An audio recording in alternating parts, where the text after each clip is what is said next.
నమస్కారం ఘంటారావానికి స్వాగతం. ముందుగా ప్రధానాంశాలు. ఇందిరమ్మ ఇల్లు అత్యంత పేదలకే దక్కాలన్న మంత్రులు. లబ్ధిదారుల ఎంపికలో జాగ్రత్త వహించాలని అధికారులకు ఆదేశం.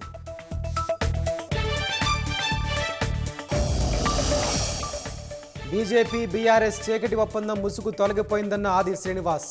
కవిత ప్రశ్నలకు కేసీఆర్ కేటీఆర్ సమాధానం చెప్పాలని డిమాండ్.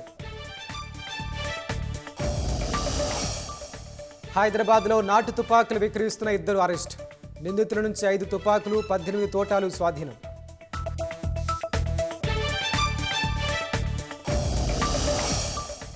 పీఓకే ప్రజలు త్వరలోనే భారత్లో కలిసిపోతారన్న రాజ్నాథ్ సింగ్. సగర్వంగా భారతీయులమని చెప్పుకుంటారన్న రక్షణ మంత్రి.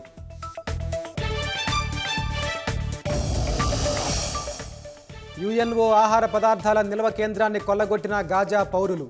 గిడ్డంగిలో అందిన కాడికి గోధుమ పిండి బస్తాలను ఎత్తుకెళ్లిన ప్రజలు.